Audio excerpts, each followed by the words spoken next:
It's your man's Mr. Dig a Ditch, horror flick Big Mitch from 89106. Much love to the 030s. We kicking in doors, Vegas Suns, and I'm bringing one-on-ones. The Chronicles. You already know what it is. Oh, and we knights in shining armor. Congratulations, Vegas Knights. Alright? Yeah, the medals. Hey, if you notice, my platform is what you see is what you get. Period. You don't like it, kick rocks. My thing is this here, man. It's not about how it look and all fancy. That's coming when it come. It's about the message, right? As long as the message is pure, the intent is noble, and you receive it with clarity, then that's all that count, right? Y'all can have all the fancy doo-wops and all that. I'ma just keep it on point.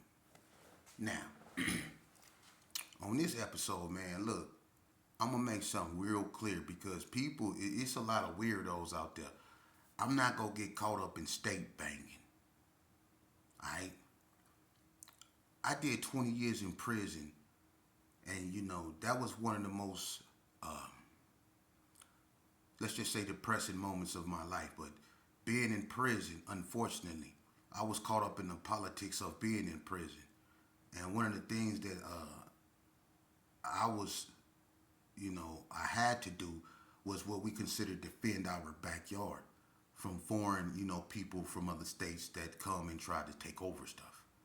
Now, with that being said, somebody made a comment, man, and they was speaking to me, and they said it just like Cali came and took over Vegas.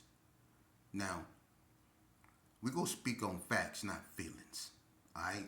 Because when you speak feelings, we just go be doing a bunch of rah, rah, rah, and I'm not with that, but we go speak facts, all right? Number one, there's always been some form of connection between Vegas and California. That can't be disputed. In fact, my father went out there and became a legend. He's a original member and founder of the OVGs. My sister is from Two Peas in the Beat, Pacoima, Peru. So I got family affiliations in California, and a whole bunch of it. So there's always gonna be a connection somewhere. But as far as a group of California guys coming out here and coming into a neighborhood and say, this is ours, or getting into it with the inhabitants of that neighborhood and overtaking them, that never happened. Show me where.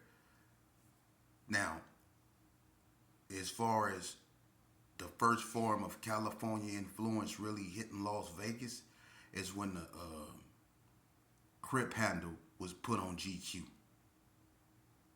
Because, of course, Crippin started in California, so when the GQs became Crips, that was the first form of Cali influence. But it wasn't a bunch of California dudes that came out here and said, we taking over the GQs and y'all go be a Crip. That's their story. That's Carl Wesley them story. Carl Wesley them should speak that. Paps, shut the F up. You let Carl Wesley them speak that truth, man. You sit down where you supposed to be, man, because you can't even walk yards for what you said. But anyway, that was the first really form of Cali influence, And the second form was when the Bloods came, and they came probably in, the early 80s or whatever. But, that was another form of Cali influence because we all know the Bloods come from California. But did not no group of Bloods come out here and say, this is y'all new woo-woo, we Bloods, and y'all go be Bloods. Nah, it didn't happen that way. Now, it might have been one guy that came out here and bought, like, for instance, J-Rat, he was from 7-4 Hoover. You know what I mean? But the guys he hung around with was from Vegas, and they came out together and decided that they were going to be Northtown gangsters. because everybody wasn't going to be 7-4 Hoovers. They from Las Vegas. They was going to keep their Vegas identity. So Northtown Gangsters was something that they settled upon, and for that, how that came exactly into existence, you got to get with the Northtown Gangsters, and they can chronicleize that. But you know, Junior being one of the founding members of that, I know he come from 7-4 Hoover, but it's all the NTGs was not 7-4 Hoovers. Them Vegas boys that stayed Vegas boys that became Northtown Gangsters. And Junior himself became a Northtown Gangsters. He stopped being a Hoover Crip. Just like Cornbread. Cornbread was from 8-9 East Coast Compton. Not Compton, but 8-9 East Coast. You know what I mean? On a border of Compton. But he was one of our most ferocious hitters. But he didn't come out here with a gang of dudes and bring no 8-9 East Coast, nothing to Gerson. He became a Gerson. Just like Lil Bread. He was already wearing a black rag because he came from Santana Block. So putting on a black rag wasn't nothing to him. He just added the green. But he didn't bring no Santana Block out here. And wasn't nobody claiming that. One person bought Paru, out here. And it was a group of individuals that huddled up and decided if they wanted to be a part of that. But didn't no dudes make nobody be nothing. They huddled up and they negotiated and talked about it. That's how gangs, came, with a Cali, whatever out here. Didn't nobody come out here and say this is what this is and this is how this was gonna be? Never. And not no hood. Not in Donna, not on Donna, not in the Gerson, not in West Coast, not in Paru. I mean, one person. But all of them came together and they huddled. The PBs, the War Babies, the OGs, the UCCs, the BTDs, the CCGs, the Sydney Sue GQs, what the Cali boys that came and made them be what they were. Even the K9s, what the Cali boys that made them be who they were. The ABMs, the HTHs, what the Cali boys that made them be who they were. The White Streets, who the Cali boys that made them be who they were. Bonanza Village, Sydney Sue, the Brownies, who was the Cali boys that made them be who they were. Hollywood, that wasn't started by no Cali boys. That wasn't started by no Cali boys. That's their story. I'm not getting into that. That's their story. Because I know what I said back then, but I was corrected, and I corrected again. I was told that Mr. Finley did not start that. You know what I mean? And that was somebody else, you know what I'm saying, that started that, some guy by the name of Machine Gun Slick, Matthew Holmes. But I heard of the Tatums and Billy Wilson and all them, them the Lockharts and all them that made up the hood, but them ain't Cali boys. That's my thing. I don't know nothing about no Cali boys. And before they was, hoods, they was children of the night. That ain't no Cali thing. So I'm trying to figure out where this Cali influence come from. Mostly every gang, even the Rolling 50s. The Rolling 50s, they didn't get they Rolling 50 from California. G-Force them is from Vegas. They was UCCs. They started Rolling 50s for, forming an alliance with the Rolling 60s. They used to be undercover Crips 501. They just took the one off the 50 and they became Rolling 50s. They became a part of the Rolling guy. But it had nothing to do with the Rolling 50s in California. Just like it was it wasn't a gang of Rolling 60s that came out here. It was a few. Boney, Mad Dog, Acorn, few dudes, 2, 3, and got with some dudes from Vegas, and they liked it what they heard. It wasn't they didn't make them be nothing. They got along with them dudes and they decided that okay, this is what we gonna be. So to say that California came out here and did anything, that's a lie, man. And even in the penitentiary system, let me tell you something. Even in the penitentiary system, the Cali boys never ran a yard. I don't care what goes on in there now. I'm not in there and don't plan on being in there. But when I was up in there, the Cali boys never ever ran a yard. And when they was at their strongest, it was when they formed Golden Circle up at Ely Max. That's when they hardest hitters all conglomerated. And that was the really go that we was at war with them. And that war started on NNCC yard when me and Leonard Harvey got stabbed. But the Cali boys was their strongest when they formed Golden Circle.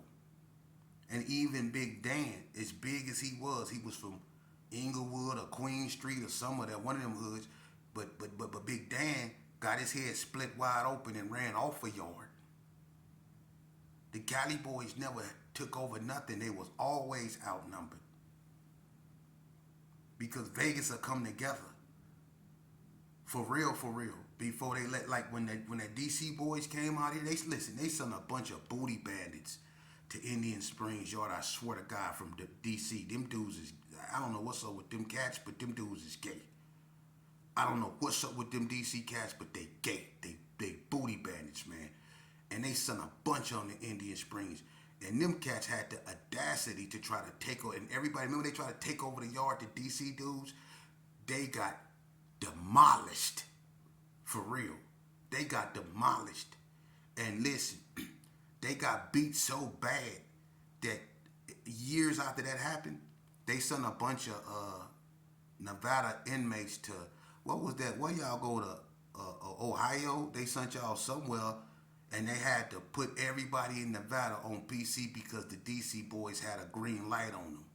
And that's when Preacher, Riddler, Drive By, and all them went out there to, I forget that other state they sent everybody to. Somebody put that in the chat, that state that they sent everybody, that remember that. Remember they sent everybody to, I think that was Ohio, Idaho, one of them, but the DC boys was over there deep, and they had to separate the two because the DC boys were still tripping about what happened to them at Indian Springs. Yeah, but don't, nobody from no other states, and I'm not just going to say Cali, nobody, Chicago is deep out here, but they don't run nothing. Don't nobody run these streets of Vegas, man. Now listen, when I was out here and it was gang banging, I'm gonna be honest with you. The black gangs out here are stronger than the Mexican gangs. When I was banging, there were more black gangs than Mexican gangs. Hands down. There were more black gangs.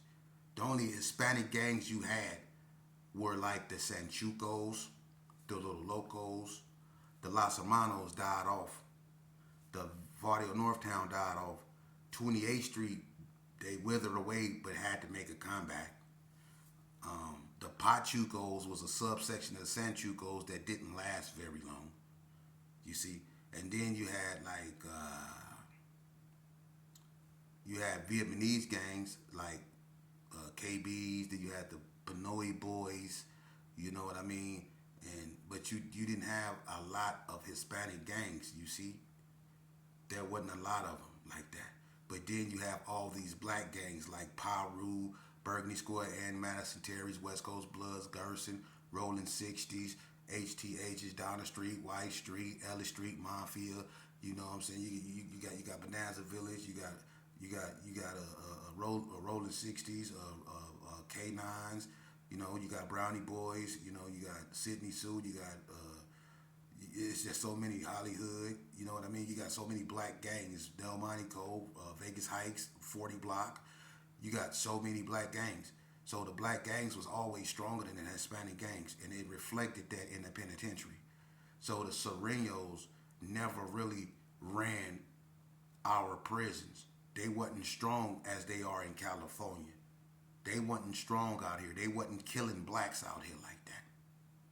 Now, you have seen, over the last 20 so years, maybe even 25, an fluctuation of 18th Street and all these other different type of gangs that's coming out here that's starting to reshape what Vegas used to be. Hell, it already done reshaped it. But to just to make it clear, nobody ever came out here and took over nothing. Most of the Cali dudes that we knew of were over there in Sierra Vista and places on the outskirts. They never tried to make inroads into, like, neighborhoods that wouldn't have been safe, But you had some Cali dudes that were cool, like Big Mouse from Athens. Everybody been Big Mouse, huh? Big Mouse, huh? Sheepdog, what's that on me? Big Mouse. Yeah, I remember Big Mouse. Big Mouse was cool, So, but he didn't come out here and try to change nothing. Big Mouse was just Big Mouse. People knew who he was and the way he was from. You know what I mean? You had a bunch of dudes, Chris and Craig. The twins, the Big Swole twins. They had altercation with Bread, but other than that, they wasn't trying to push no Cali agenda. The Mexican boy, Easy E, we was on his helmet, the one that had the gold Jeep, way back in the days after L got killed. He used to be with the West Coast Bloods. I think he was a bounty hunter. We used to build his helmet, but he wasn't out here trying to push no Cali agenda. He just was a blood. That's how it was when the Grapes came out here. We was cool with the Grapes. Bread was real cool with them, and it was a clip of G's that was real cool with them that wore purple spot belts. But other than that, wasn't nobody trying to, they wasn't trying to push no Grape, and all that, because they knew wasn't nobody going for that, man. So all that, they came out here and took over. If that's how it is now, I wouldn't know. But back when I was official tissue, that wasn't the case. And people need to know your facts, man. There's not one hood out here that's been taken over by nobody from California, man. And that's not to disrespect nobody. I'm saying it just never happened. It never happened. I'm gonna tell you something. It was only one gang that came out here and tried to embed themselves in the heart of another one person's hood, and that was the back streets. And when they did that, that only led to a bloody war. They gone, them Bloods still there, so who won that. And what they found out, the back streets, and everybody can, and you can ask anybody this, ask the back streets. When they went to the pen, they seen reality hit them real quick because they realized what it was, because everyone that hit the yard, they got dealt with, and it was nasty. So it got to the point to where they start PCing the back streets up. Anybody from California come up in there, they ask you from Backstreet? Don't lie, because if we send you out here and you turn out to be from Backstreet, they go find out and they go get you. It was a lot of Backstreets that PC'd up. That's real talk, they PC'd up. They couldn't hit the yard because the Gersons was on their helmet and the Bloods was most definitely on their helmet. So they couldn't hit the yard. And I done seen when some of them that thought them people was playing and tried to slide through the cracks, I done seen some things happen to them dudes that was just messed up, man. They didn't jump over balconies in the gym. Everybody know how far that is down in the gym, in the Indian Springs gym, to jump over them rails we used to stand over and look at the basketball games with. Remember that rail? You know how you can look down at the bleachers, but it's an empty space right there where the dude sit in the box to keep the score. Man, I seen one of them Backstreets jump over that rail down that, man, and he landed on his feet like a cat and got up out of there. But that's how many dudes that was on his helmet. Pac-Man then was on his helmet. Pac-Man from the coast was on that boy helmet, and the boy from Grape Street, Snoop, and Big Blue from Centown tried to save him and almost got killed by them Bloods, man. That's how on it was. So my thing was, man, the Cali influence, homie, and I done got in wars with them when they tried to make a stand and push a line. And I got stabbed. That's why I got stabbed in the war with the Cali boys. And even though we ran them off the yard, I was left with this as a reminder of what I've been in. This is how real this gets. So when you speak on something, know what you're talking about, because I had to participate in that and I lost this in that. This ain't never coming back, man. This a constant reminder of how stupid I was. I was defending a territory that wasn't mine. The penitentiary wasn't mine, because in the end, the warden got the last laugh. I don't care where you was from. We was all on lockdown eating them cold-ass bologna sandwiches for about 6 months, and all them muscles we had was gone, stomach touching our back, looking like we a bunch of Lance Armstrong built-ass dudes. And in these streets, Don't nobody run these streets because the police go get the last laugh. We could murder each other off, homie. I'm telling you. When we get through busting and slaughtering ourselves, the feds gonna come up in there and they gonna get us all. And they gonna be laughing while they doing it. And I'm gonna keep it real with you pimps. The coldest pimps is the police because they sit back and they watch you do what you do. They let you accumulate what you accumulate. Look at the feds. They let you accumulate, amass amounts of money, cars, all that. And then one day they kick your F in and then they seize everything. And you left with a public defender. See, they came and took all your stuff. They pimped you